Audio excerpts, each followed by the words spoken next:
Hai, jumpa lagi dengan Pak Eki.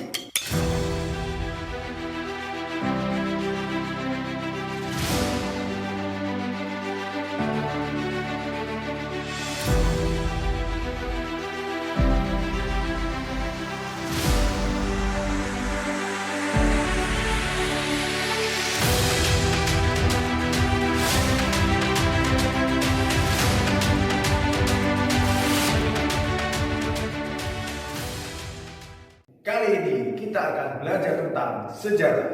Materi kita adalah Berlama-lama kemudian, Lanjut ke pembahasan kedua, yakni hakikat sejarah.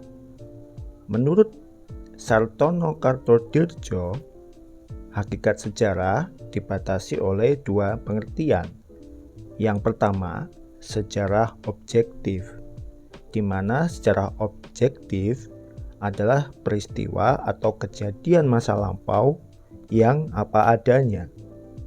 Yang kedua adalah sejarah subjektif, yaitu hasil rekonstruksi atau penafsiran sejarawan atas peristiwa pada masa lampau.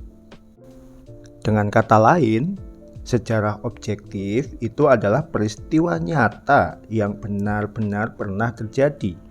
Sedangkan sejarah subjektif merupakan kisah atau narasi tentang peristiwa yang disampaikan oleh pelaku ataupun oleh peneliti.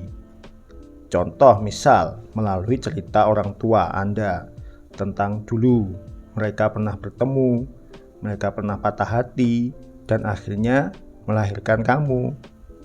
Roma, atau memang dengan sengaja kau tidak membuat aku menderita? Tidak, Roma. Kau Bani. Oke.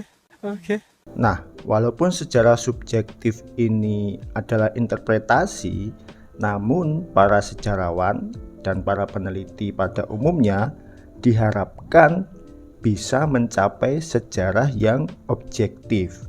Oleh sebab itu, untuk mencapai objektivitas, sejarawan menggunakan metode-metode ilmiah untuk menguji bukti-bukti yang ada, mengecek kebenarannya, membanding-bandingkan dengan temuan-temuan lain dan sebagainya.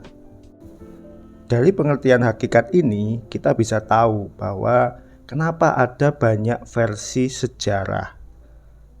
Bandung, PBB di Bandung lahirnya. Enggak. Itu berarti belum kenal sejarah.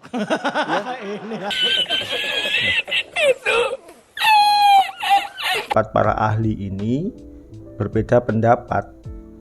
Nah, kita jadi tahu kan kenapa dewasa ini banyak muncul perdebatan-perdebatan terkait dengan sejarah. Misal Candi Borobudur, peninggalan Nabi Sulaiman, seperti itu ya. Nah, ada 3 hal yang menghambat terwujudnya objektivitas dalam sejarah. Yang pertama, penelitian sejarah itu banyak melibatkan kepentingan-kepentingan tertentu seperti politik, ekonomi, dan sosial budaya. Karena kepentingan-kepentingan ini pasti akan mempengaruhi hasil dari penelitian sejarah yang didapatkan.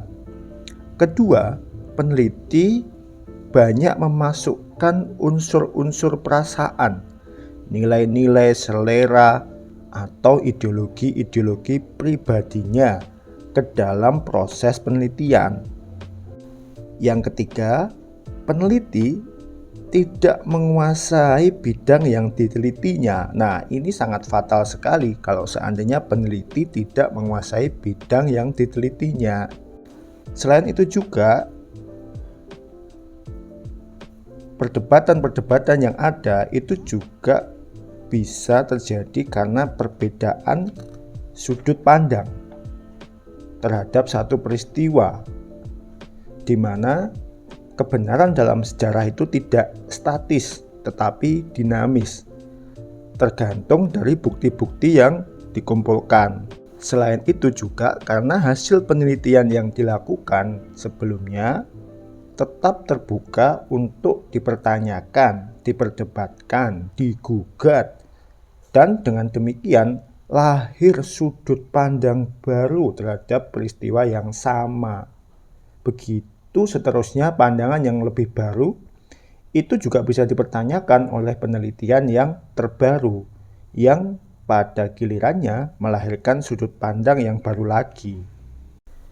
Nah, sampai sini kita jadi tahu kan bagaimana menyikapi sebuah perbedaan pandangan dalam penulisan sejarah.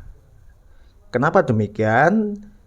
Agar hasil penelitian sejarah dapat dipercaya dan diakui, peneliti itu harus tunduk pada kewajiban etis untuk bersikap objektif dan menghindari masuknya selera, nilai-nilai, atau kepentingan pribadi dalam proses penelitiannya.